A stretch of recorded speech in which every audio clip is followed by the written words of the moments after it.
우리가 하나님을 찬양하지 않을 수 없는 이유는 우리에게 신령한 복을 주셨다라고 3절은 분명히 우리에게 소개를 하고 있죠. 그래서 찬송하리로다 이렇게 3절이 시작했던 이유 바로 거기 있었던 것입니다. 다시 말씀드리지만 이 에베소서는 바울이 로마 감옥에 갇혀서 옥중에서 보낸 이 편지인 것입니다. 하나님의 성경을 그 옥중에서 받았습니다. 그런데 찬송하리로다.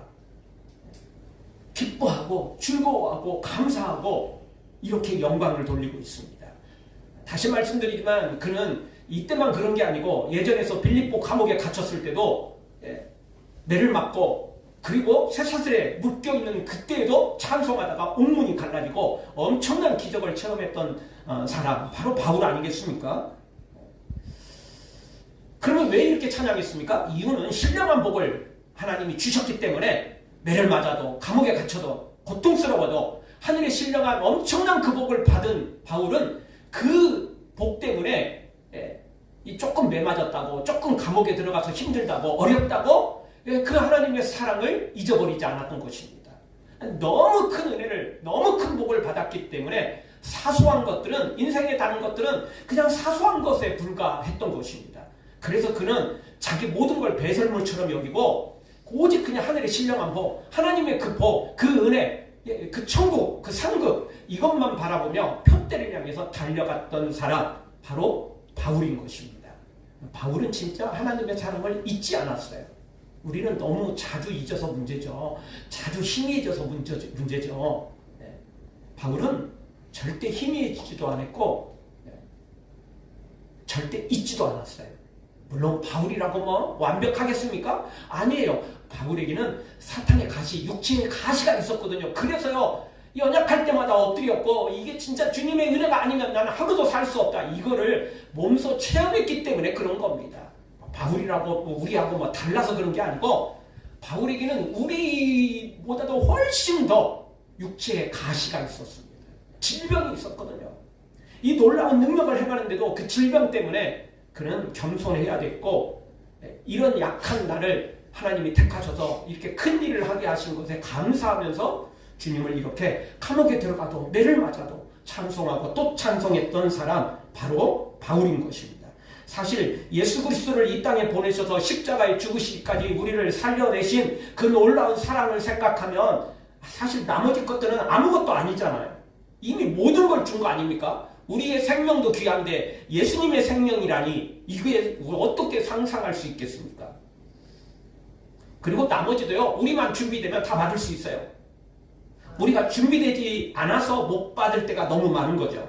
여러분 실제 준비되지 못한 사람에게 뭔가가 주어지면 그걸 인생의 행복으로 누리는 게 아니고 재앙이 돼버릴 때 많잖아요. 그러니까 로또 당첨되면 그 후에 사람들 인생 망치는 경우가 의외로 많잖아요.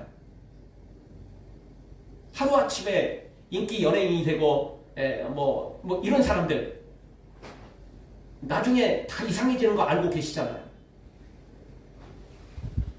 준비되지 못한 사람이 뭔가를 받으면요 그걸 잘 누리는 게 아니고 도리어 그것 때문에 그 인생에 지향이 되고 그게 저주가 되고 마는 것이죠. 성경에서도 믿음이 제대로 갖춰지지 못한 사람들이 복받고 난 다음에 하나님을 떠나고 교만해지고 믿음에서 완전히 멀어져 버리는 경우가 여러분 사무엘 상하, 역대 상하, 열왕기 상하 이 내용들을 보면 너무너무 많이 나옵니다. 거기에 사사들, 거기에 왕들 조금 뭔가 잘 되고 나면 금세 교만해지고 금세 이상해지는 거 너무나 우리가 잘 알고 있지 않습니까? 멀리 갈 필요 없습니다. 우리 주위에도 그런 사람들 참 많습니다. 나도 그러거든요. 주의 은혜에 감사해요. 막 눈물 흘리며 콧물 흘리며 감사하다가도 또 뭔가 잘 되면 금방 기고만장해가지고 그냥 처음에는 하나님의 은혜입니다 찬양하지만 어느 순간 그냥 그런 은혜들이 떨어져 버리고 하나님의 은혜를 잊어버리고 이런 것이 우리의 모습 아니겠습니까? 그런데 바울은 그걸 잊지 않았어요. 하나님의 놀라운 신령한 복, 이 복을 절대 잊지 않았던 것입니다. 그래서 바울은 나는 표대를 향해서 달려간다. 이 표대를 놓치지 않았어요. 그 표대가 무엇입니까? 천국의 표대죠. 천국의 상급이죠. 바로 주님이 계신 그 천국, 그것을 한눈으로도 단 한시도 놓치지 않았던 것입니다. 지난주에 살펴봤던 것처럼 베드로가 물길을 걷다가 예수님에게서 시선이 풍랑으로, 바람으로, 파도로 시선이 옮겨지니까 물속에 빠져들어가지 않습니까? 다시 예수님을 찾아서 물 위로 이제 건짐을 받았지만 한순간 그렇게 되는 것입니다. 우리 시선을 옮기면 안 됩니다. 우리 푯대를 향해서, 주님을 향해서 절대 한눈 팔지 말고 주님께 시선을 고정하고 믿음으로만 달려가기를 주의 이름으로 축원합니다.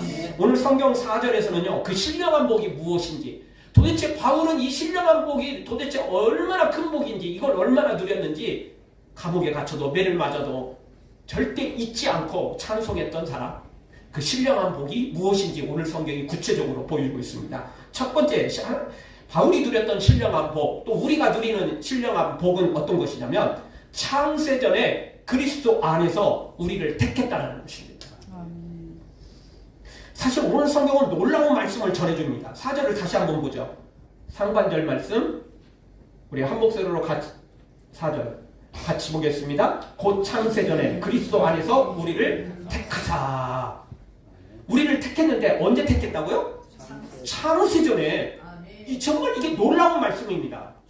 창세전에, 우리가 태어나기도 전에 하나님이 우리를 택했다는 거예요. 아담과 하와를 만드시기 전부터 우리를 택했어요. 그 이야기는 뭐냐면 아담과 하와가 선악과 따먹고 범죄할 줄 알았다는 거예요.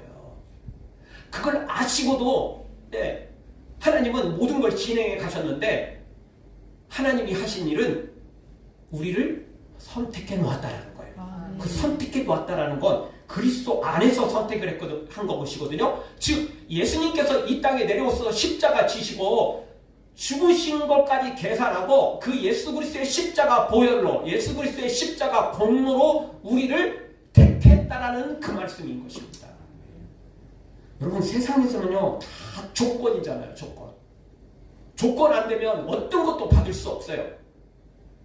우리가 태어나서 살아가는 모든 것들이 다 조건이에요. 조건이 안 되면 대한민국 국민이 될 수 없어요. 조건이 안 되면요 투표권 받을 수 없어요. 조건이 안 되면 주민등록 받을 수 없고요. 조건이 안 되면 뭐든지 안 되는 거예요. 조건이 안 되면 세상을 살아갈 수가 없어요. 그렇잖아요. 세상은 모든 게 다 조건이에요. 조건. 다 전제 조건이 필요해요. 그런데 하나님은 조건이 아무것도 없었다는 거예요. 아니, 우리가 태어나기도 전에, 천지가 창조되기도 전에, 창세전이잖아요. 창세전. 천지가 창조되기도 전에 우리를 택했다는 것입니다. 그러니 얼마나 놀라운 은혜이고 얼마나 놀라운 사랑입니까? 물론이요, 사실 우리가 즉흥적으로 주어지는 것도 큰 복이고 즉흥적으로 주어지는 선물도 좋은 겁니다. 그런데요, 그거는요 또 어떻게 될지 몰라요. 그리고 우리가 잘 알지만 우연이라는 것은 어쩌다 한 번, 진짜 또 좋으면 두 번, 뭐 이렇게 되는 거지. 여러분, 우연이라는 게 세 번, 네 번, 다섯 번 계속 이어질 수 있는 겁니까? 그럴 수는 없어요. 절대 그럴 수는 없는 것입니다. 우연이라는 것은 그렇게 계속되는 게 우연이 아니에요. 그러면 우연이라고 말하지도 않아요. 다 필연이라고 이야기하고 다 당연한 거라고 이야기하고 자동이라고 말하지, 우연이라는 말은 그렇게 쉽게 되는 게 아니라는 것입니다. 그런데 하나님은 갑자기 주어진 게 아니에요. 즉흥적으로 주어진 게 아니에요. 아담과 하와가 선악과 따먹었어? 근데 회개도 안 해? 좀 아무리 봐도 불쌍하네? 뭔가 은혜를 좀 베풀어야 되겠는데? 물론 이렇게 해도 하나님이 주시는 즉흥적인 은혜도 놀라운 거예요. 정말 세상의 선물하고는 비교가 안 되죠. 그런데 하나님은 그렇게 준 게 아니고 우리에게 주신 이 구원의 선물이, 우리에게 주신 이 놀라운 이 구원의 선물이 그렇게 즉흥적으로 된 게 아니고 창세전부터 완벽하게 계획해놨다는 거예요. 이게 놀라운 일입니다. 이 이야기는 우리가 아무런 자격 없어도 이게 가능하다는 것입니다. 사실 자격 없죠. 우리가 한 게 있다면 주님을 떠나는 것이고 주님을 배신하는 것이고 그 십자가의 놀라운 은혜를 지금도 여전히 누리고 찬송하고 하고 있지만 또 뒤돌아서서 우리 범죄하고 그 배신하는 게 우리 아니겠습니까? 그래서 감사한 것입니다. 그래서 바울은 이 구원이 신령한 복이 창세전부터 나를 선택해 놨다는 사실. 사실 바울은 그 예수 그리스도를 얼마나 핍박했습니까? 스데반을 죽이는 일에 앞장섰고 많은 성도를 핍박하고 죽이는 일에 앞장섰던 사람 아닙니까? 그런 바울을 하나님이 창세전에 선택해서 사도로 불렀다는 사실에 정말 그는 절대 잊지 않았던 것입니다. 그래서 더 감사했고 더 많이 찬송했던 것입니다. 여러분, 우리도 청소년기를 지났고 또 우리가 자녀를 키울 때도 청소년기 자녀를, 청소년기도 아니죠. 다 커도 똑같아요. 내가 뭔가를 막 이제 끝내고 다음 것을 막 하려고 하는데 그때 누군가가 그 이야기를 하면 기분 상해하고 빽하고 소리 지르고 이러지 않습니까? 우리 자녀들 키울 때요, 열심히 놀아요, 게임해요. 근데 불러가지고 이제 그만하고 공부해야 되지 않겠어? 이제 그만하고 다른 일을 해야 되지 않겠어? 이렇게 막 말하려고 또 막 말할 때, 근데 그 애도 그때 이제 그만하려고 딱 그 준비를 하고 있었던 거야. 그러면 애가 엄마 아빠 저도 그만하려고 했어요, 이렇게 받아들이는 애가 있을까요? 이런 애는요 진짜 찾기 어려울 거예요. 이런 애가 있다면 진짜 세상 참 살기 좋아질 거예요. 정말 대단한 애라고 생각합니다. 그런 애가 있다면, 그런 사람이 있다면. 절대 그러지 않아요. 꽥 하고 소리 지릅니다. 안 그래서 나도 그러려고 그랬는데 나 안 해. 이게 사람 특징이에요. 정말 그렇지 않아요? 그게 사람 마음이에요. 그런데 하나님은 그걸 또 아셨어요. 우리 사람이 얼마나 악한지. 그래서 창세기 보면 사람이 태어나는 순간부터 그게 얼마나 악하고 그 얼마나 생각이 잘못되어 있는지 하나님이 다 아시고 탄식하셨다, 이렇게 표현하고 있거든요. 그래서 하나님은요 그걸 아셨기 때문에 아담과 하와에게 너무 큰 잔소리를 하지 않았어요. 그건 그냥 선악과 따먹을 거 다 알고 계셨는데도 불구하고 또 너무 잔소리하면 뭐라고 말할 거냐면, 아담과 하와 우리가 어떻게 말할 거냐면, 하나님 저 못 믿어요? 하나님 제 믿음을 그렇게 우습게 여기세요? 저 그래도 괜찮은 놈이에요.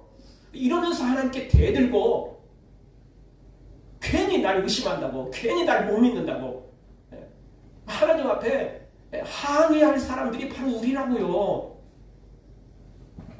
정말 그거 분명히 알아야 돼요. 우리가 잘할 것 같다고요? 안 그래도 저도 하나님 말씀 따라 믿음으로 살려고 해서 이럴 것 같으세요?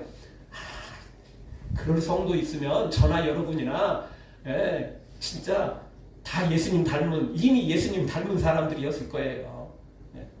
성령이 그렇게 말할 수 없는 탄식으로 우리를 위해 중보하지도 않을 것이며 예수님이 중보할 필요도 없어요. 그렇게 믿음 좋았으면, 그렇게 성경을 가르쳐주는 데는 우리가 잘 믿었으면 이 시간에도 설교할 필요도 없고 그냥 정말 찬양만 하다가 그리고 집에 돌아가도 아무 문제 없어요. 이미 하나님의 말씀을 통해서 다 아멘하고 내가 받아들이고 믿고 순종하면 뭐 무슨 굳이 하나님의 말씀이 선포 많이 될 필요가 없죠. 그냥 성경 몇 구절 읽고 그냥 우리 다 이렇게 순종하고 있어요, 감사합니다, 뭐 이러고 하나님만 찬양하고 그냥 한 시간 내내 찬양만 많이 하고 그냥 돌아가면 돼요. 천국에는 이런 게 완벽하니까 찬양만 하잖아요. 천국에는 설교 없습니다. 굳이 할 필요가 없어요. 왜? 다 우리 순종하거든요. 천국에서는 찬양만 있잖아요. 다 그렇게 순종하고 살아가니까. 여기서도 똑같겠죠. 우리가 진짜 완벽하게 이런 믿음을 가지고 있다면 굳이 이 말씀 선포가 필요 없죠. 그냥 찬양만 하면 돼요. 찬양만. 이게 안 되는 게 우리거든요. 그래서 하나님은 야, 너 오늘 뱀이 널 유혹할 거야. 너 정신 바짝 차려. 여기 이런다고 아담과 하와가 아멘, 아멘, 제가 오늘 좀 주의할게요, 더 주님만 잘 섬길게, 이럴 것 같으세요? 물론 그럴 사람도 있을 수는 있어요. 근데요, 그러면 또 사탄이 그 이야기 듣고 뱀이 그 이야기 듣고 더 준비를 할 것이고, 이것도 몇 번 하고 나면 다시 말씀드리지만 하나님 잔소리 좀 그만 좀 하세요. 제 귀에 딱지 생겼어요. 다 이럴 거라고요. 그래서 하나님께서 몇 번 경고의 말씀을 주시고 난 다음에 이놈들 뻔하다 아시고 하나님은 준비를 다 하셨어요. 그래서 창세기 3장 16절부터 시작해서 여자의 후손이, 즉 예수 그리스도께서 이 땅에 오셔서 십자가를 지실 거라는 걸 다 예언을 하셨잖아요. 뱀은 발꿈치를 묶고, 그리고 뱀의 머리는 상해지고 이 모든 것들이 다 예언되어 있었고 그대로 이루어진 것입니다. 정말요, 이 하나님의 사랑은 창세전부터 다 준비되어 있고 예정되어 있고 그리고 우리를 그렇게 택했다라는 것입니다. 한 청년이 아버지를 굉장히 원망하며 살았답니다. 어릴 때 자기 아버지는 굉장히 바빴고 또 표현도 서툴렀고 좀 무뚝뚝한 그런 사람이었답니다. 그런데 어느 날 이 아버지가 갑자기 세상을 떠나서요, 장례를 치른 후에 유품을 정리하다가 자그마한 상자 안에 편지가 있는 걸 발견했습니다. 그래서 궁금해서 편지를 열었는데 그 편지는 편지를 여러 통 써놓고 보내지 않은 것인데 그 수신자가 자신이었습니다. 그 내용에는 그런 편지가 써 있었답니다. 사랑하는 내 아들아, 네가 태어난 날 나는 세상에서 가장 행복한 사람이 되었다. 또 그러면서 나는 서툴지만 너를 자랑스럽게 생각한다. 혹시 네가 실패하고 또 좌절해도 나는 여전히 네 편이란다. 이런 내용들이 다 적혀 있었다는 겁니다. 그래서 청년은 그 자리에서 울었답니다. 자신은 아버지에게 너무 사랑받지 못한 그런 사람이라고 생각을 했었는데 알고 봤더니 정말 자신을 사랑했더라는 거예요. 그 표현이 좀 서툴러서 자기가 잘 몰랐던 것이고 잘 깨닫지 못했던 것뿐이니 실제로는 자신을 너무너무 사랑했던 부모라는 사실을 알았던 것입니다. 우리도 종종 이렇게 말하지 않습니까? 하나님 저를 사랑하십니까? 하나님 왜 저만 이렇게 힘들고 어렵게 외롭게 고통스럽게 살아갑니까? 왜 저만 그렇습니까? 믿지도 않는 세상 사람들이 저렇게 잘 살아가고 심지어 교회 안에서도 날라리 시간 가지고 개떡같이 믿는 사람들도 잘되고 형통한데 저는 왜 그렇습니까? 저는 주님께 봉사한다고 봉사하고 헌신한다고 헌신하는데 왜 그렇습니까? 우리 이렇게 질문을 던지지 않습니까? 그런데 오늘 성경은 그 아버지의 오래된 편지처럼 하나님의 오래된 편지가 우리에게 전해지고 있습니다. 어떤 편지입니까? 창세전에 그리스도 안에서 너를 택했다는 것입니다. 하나님의 표현은 서툴지 않아요. 이미 말씀하셨습니다. 공개적으로 말씀하셨어요. 내가 너를 창세전에 택했다.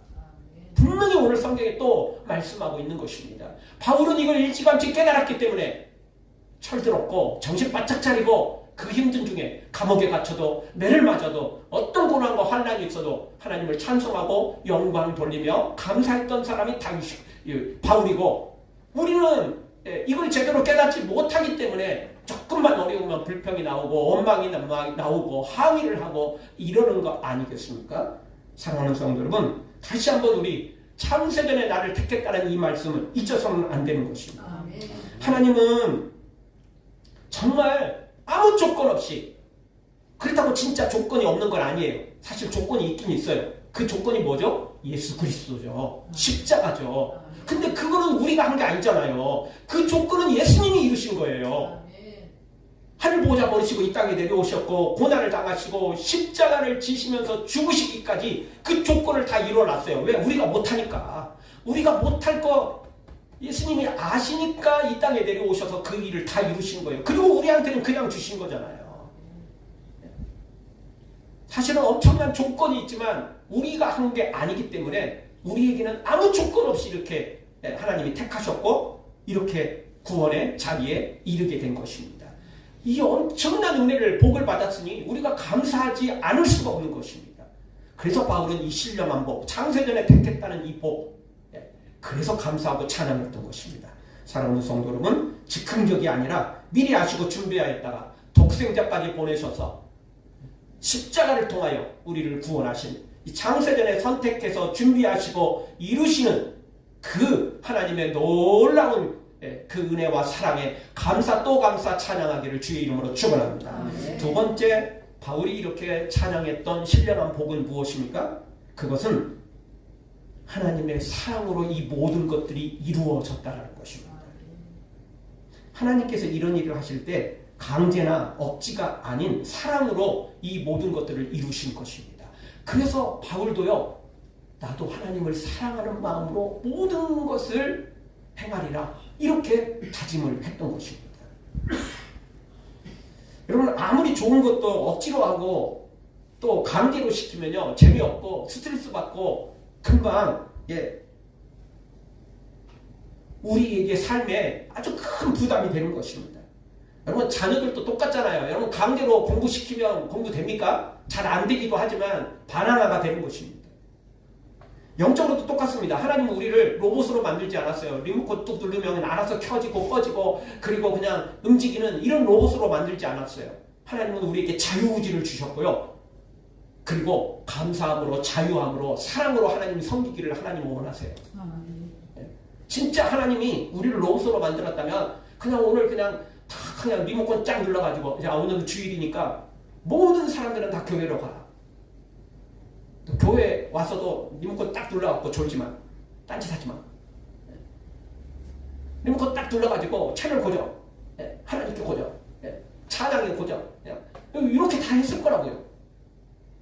여러분 TV를 보면서도 뭘 하도 다 여러분 다 리모컨으로 다 조절하잖아요. 핸드폰도 다 알아서 조절하잖아요.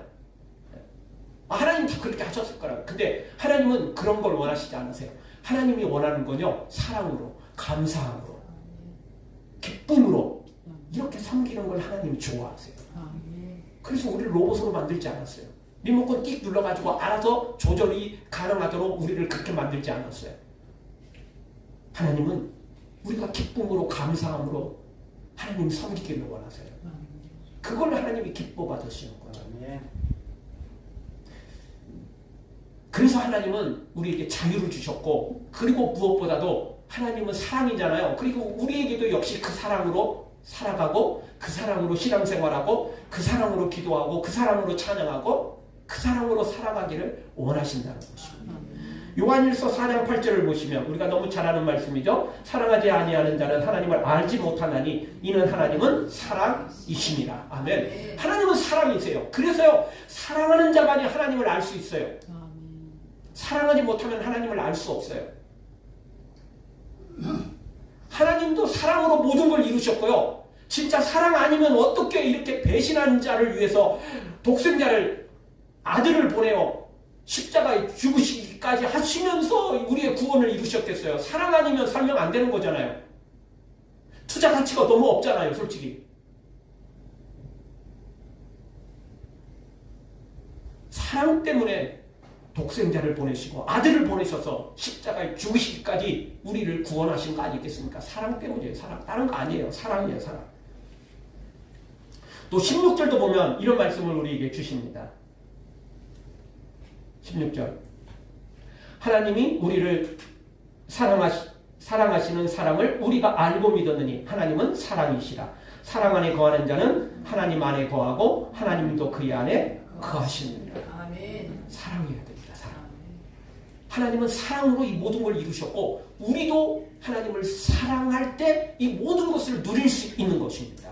그래서 바울은 그 비밀을 알았기 때문에 하나님의 이 놀라운 사랑을 그 신령한 복을 내가 누렸으니까 나도 이제 그 신령한 복을 그 사랑을 누렸으니까 나도 그 사랑으로 하나님을 사랑하리라. 그래서 사랑한 거예요. 그래서 매를 맞고 감옥에 갇혀도 여전히 하나님 사랑하는 거라니까요. 우리가 하나님을 배신하고 큰 죄를 져도 하나님이 여전히 우리를 사랑하셨고 예수님을 보내어 우리를 구원하신 것처럼 바울도 감옥에 갇혀도 매를 맞아도 여전히 하나님 사랑해서 찬송했던 것입니다. 달면 삼키고 쓰면 뱉는 이런 얄팍한 신앙생활 하지 않았던 거예요. 바울은 하나님이 주신 사랑 그대로 받고 그 사랑으로 하나님께 돌려드렸던 거예요. 물론 바울이라고 받은 사랑 100%를 돌려드렸겠어요? 그러면 죄인이 아니겠죠. 근데 하나님의 사랑이 너무 크니까 그 중에 일부, 아니 진짜 조금 0.0000%만 우리가 하나님께 받은 사랑을 돌려드려도 그 사랑이 정말 상상할 수 없는 큰 사랑일 것입니다. 그래도 감옥에 갇혀도 매를 맞아도 충분히 찬송할 거리는 충분히 가능할 것입니다. 사랑하는 성도 여러분, 강제가 아니라 체면 때문이 아니라 우리를 사랑해서 이 땅에 내려오셔서 십자가 지시고 그리고 지금도 여전히 우리를 사랑해서 우리를 위하여 중보하시는 예수님, 우리를 사랑하시는 그 하나님의 사랑 기억하며 우리도 그 사랑으로 하나님께 돌려드리는 정말 작은 사랑이라도 하나님께 그 사랑으로 되돌려드리는 찬송하는 우리 모두가 되어지기를 주의 이름으로 축원합니다. 마지막 세 번째, 바울은 어떤 신령한 복을 받았기에 이렇게 찬송했습니까? 그것은 거룩하고 흠이 없게 하시려는 그 하나님의 신령한 복을 하나님께 받아서 찬양했던 것입니다. 4절 하반절을 보죠. 같이 한번 보겠습니다. 우리로 사랑 안에서 그 앞에 거룩하고 흠이 없게 하시려고. 아멘. 거룩하고 흠 없게 하시려고. 자, 이렇게 해서 어떻게 하겠다는 겁니까? 사실 우리가 천국에 가기만 하면 대박 터뜨리는 게 맞아요. 천국에 가서요, 종으로 살아도 천국이 최고예요. 여러분 옛날 사극 드라마나 뭐 이런 거 보면 사실 그 왕궁에 들어가면요, 물론 그 안에서도 힘없고 백없는 무술이들, 또 후궁들, 뭐 이런, 언제 또 이게 생명이 오갈지 모르는, 왔다 갔다 할지 모르는 그런 치열한 암투가 벌어지는 곳이 궁궐이긴 하지만, 그래도 또 그거는 이제 조금 너무 과장된 일이고, 조금 또 그런 시기 때나 또 그런 일이 벌어지는 거지. 그냥 평범할 때는 평범할 때는 어떻게 되죠? 왕궁에 들어가는 거, 그냥 무술이도 좋고요, 그 종도 좋고요, 그냥 하여튼요, 그 왕궁에 근무하는 것만으로도 백이 얼마나 대단한지 몰라요. 지금도 그러잖아요. 그냥 청와대 그냥 들어가기만 해도, 청와대 근무만 해도 얼마나 백이 좋은지 모르잖아요. 그렇지 않아요? 대통령 옆에 있기만 해도요, 백이 있다니까요. 그게 생겨요. 그러니까 천국은요, 종으로 들어가도 대박인 게 맞습니다. 진짜 대박인 게 맞습니다. 왜냐하면 천국에는 종으로 들어간다 할지라도 이 세상의 종로로서는 절대 아니니까. 그러면 천국이 아니겠죠. 누구는 막 행복한데 누구는 막 진짜 노예처럼 막 부림을 당하는 곳이 천국이라면 그럼 그게 천국이 아니죠. 천국은 나쁜 건 하나도 없고 다 정보니까 종으로 들어가도 천국은 천국이에요. 대박인 게 맞아요. 그런데 하나님은 우리를 종으로 부르지 않았어요. 여러분 지금은 우리가 이제 순서를 계급을 따져보죠. 하나님이 최고 높죠. 그 다음에 천사입니다. 천사에서도 천사장이 있고 이제 그 밑에 천사 또 밑에 이제 부하 천사가 있는 게 있긴 있지만 그래도 묶어서 하나님 최고, 그 다음에 천사, 그리고 지금 우리잖아요. 근데 천국 가면 순서가 바뀝니다. 하나님 최고, 그 다음에 우리입니다. 왜냐면 우리가 하나님의 자녀거든요. 상속자가 되거든요. 그리고 우리의 종이 천사가 되는 거예요. 지금은 순서가 이렇게 안 되잖아요. 천사가 우리보다 훨씬 뛰어나고 뭐 높죠. 근데 천국 가면 하나님, 그 다음은 우리, 그 다음 천사라니까요. 하나님은 이렇게 거룩하고 흠이 없게 하시려는 이유가 뭐냐? 천국의 종을 부리는 게 아니에요. 천국의 꼬다는 보릿자루처럼 그냥 그렇게 눈치 보며 살라고 부른 게 아니고 이렇게 거룩하고 흠이 없게 만들어서 천국 상속자로 삼기를 원하셨던 거예요. 천국의 왕이 되도록 하나님이 만드신다는 겁니다. 그런 의미에서 이렇게 흠없고 거룩하게 지금 이끌어 가시는 것입니다. 예수 그리스도의 십자가 보혈로 구원받을 자격은 갖췄지만 우리가 너무 죄를 많이 가지고 살잖아요. 그래서 하나님은 흠없고 거룩하게 예수님 닮아가도록 지금 이끌어 가시는 겁니다. 그렇게 살아갈 때 천국의 상급이 쌓이고 그 상급이 쌓이고 쌓여서 우리가 진짜 하나님의 자녀답게 상속권, 왕권을 누리게 되는 것입니다. 그래서 우리를 지금 이끌어 가시는 거예요. 그러니까 하나님은 단지 그냥 지옥에서 꺼내서 천국으로 이끌어 가시는 것으로 만족하지 않고 천국에서 왕으로 탈 수 있도록, 왕이 되도록 우리를 이끄시는 그 놀라운 은혜, 그 사랑, 바울이 이걸 생각하기만 하면 감옥에 갇혀도 매를 맞아도 찬송이 나올 수밖에 없는 거예요. 왜냐하면 지금 내가 감옥에 갇히고 매를 맞아도 이것이 다 천국의 상급으로 쌓이니까. 그래서 바울은 찬양했던 거예요. 여러분 월급 받으면 여러분은 저축하는 돈이 많이 들어가서 지금 막 쌓이고 있는데 나 기분 나빠. 월급 받아도 남는 게 아무것도 없네. 저축하면 남은 뭐 아무것도 없네 저거. 그러십니까? 물론 그럴 때도 있어요. 당장 돈을 못 쓰면 진짜 뭐 내가 얼마나 오래 산다고 또 뭐 늙어서 얼마나 내가 부귀영화를 누리겠다고 지금도 좀 써야 되는데 그런 마음은 있을 수는 있어요. 그리고 월급 받을 때 연금도 뛰고 뭐 이리저리 뛰잖아요. 근데 그거 결국은 내 거잖아요. 그거 남의 겁니까? 지금 뭐 연금 들어간 거 남의 거예요? 아니잖아요. 지금 못 쓸 뿐이거든요. 그치만 그거 다 내 거잖아요. 나는 연금 많이 들어가서 나 기분 나빠. 그거는 좀 무서운 거 아니에요? 그냥 내 돈이에요, 내 돈. 그리고 여러분 잘 알지만 직장 가서 연금 내는 것은 내가 반절, 직장에서 반절 대주는 거 아니에요? 아니에요? 많이 내면 낼수록 나한테 이득이에요, 사실. 왜냐면 내가 50% 내는 거니까. 내가 100% 다 내면 뭐 적게 내든 많이 내든 그러느니 할 수도 있겠지만 많이 내면 낼수록 내가 받는 혜택이 커진다는 거 아니에요. 여러분 그걸 생각하는데 기분 나쁠 필요 없잖아요. 빼앗긴다는 느낌이 아닌 거잖아요, 사실은. 여러분 내가 고난받고 내가 지금 핍박받고 내가 지금 어려움에 처해도 천국에 상급이 쌓인다니까요. 근데 그 상급이 연금보다 훨씬 더 많이 쌓인다고요. 하나님은 내가 한 것보다 30배, 60배, 100배 아니 그 이상으로 하나님이 채우시는 거잖아요. 그러니 바울이 기분 나쁘겠어요? 나 기분 나빠. 고난, 환난, 나 너무 싫어. 인간적으로, 육체적으로는 그럴 수 있어요. 근데 상급이 쌓이니까 바울은 그걸 기뻐했던 거예요. 이 비밀을 아니까 바울이 감옥에 갇혀도 매를 맞아도 찬송했다니까요. 지금도 여전히 로마 감옥에 있으면서도 찬송하리로다. 찬송하리로다. 하나님이 나에게 이렇게 신령한 복을 주셨다. 이러면서 찬송하고 있잖아요. 우리는 이걸 제대로 못 깨달으니까 연금 너무 많이 떼어. 지금 살기도 힘든데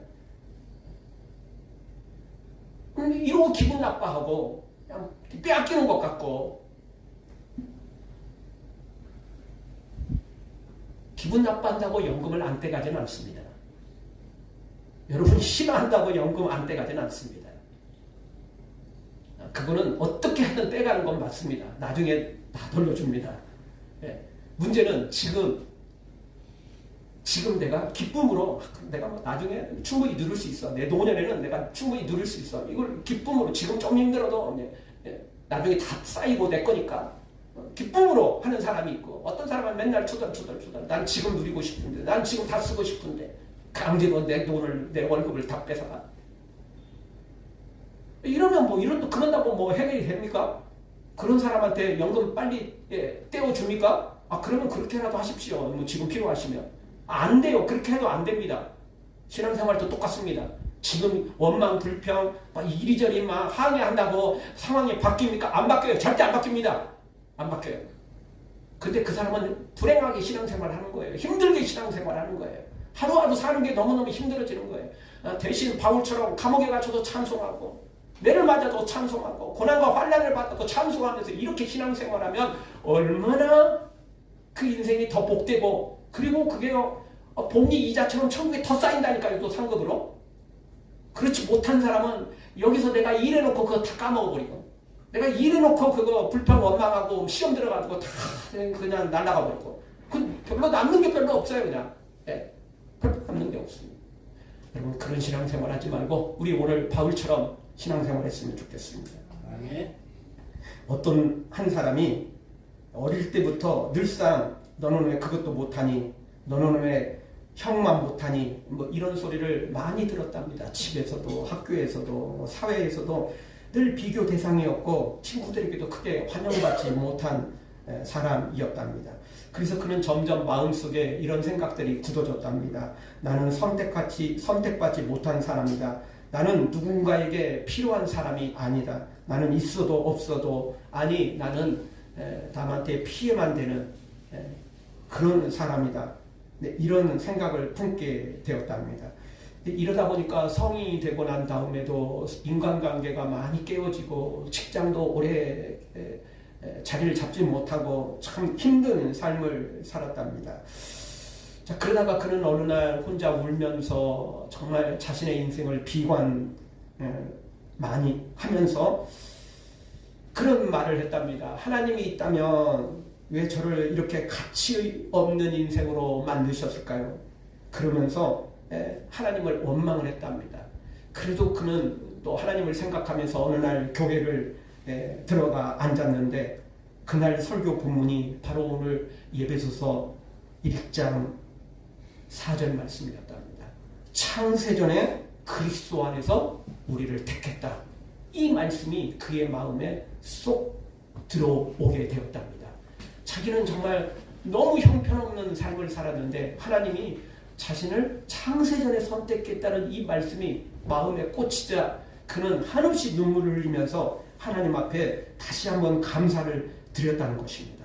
자신의 인생은 이렇게 실패한 인생이었는데 그래서 하나님께 불평 원망들을 하면서 하늘을 원망하고 세상을 원망하며 이렇게 지금 살아가고 인생을 이제 마무리하고 싶은 그런 마음들 어쩔 수 없이 못해서 죽지 못해서 살아가는 지금 인생이었는데 그는 그 자리에서 이 하나님 창세 때 나를 선택했다는 그 말씀 아무 조건 없이 나를 선택했다는 이 말씀에 너무너무 큰 감동을 받아서 그 자리에서 통곡을 했답니다. 그러면서 나는 선택받지 못한 사람이 아니었구나. 나는 정말 선택받은 사람이었구나.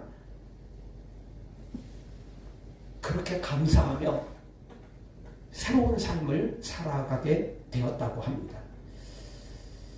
여러분도 혹시 그런 생각을 해본 적 없습니까? 나는 왜 이 모양일까?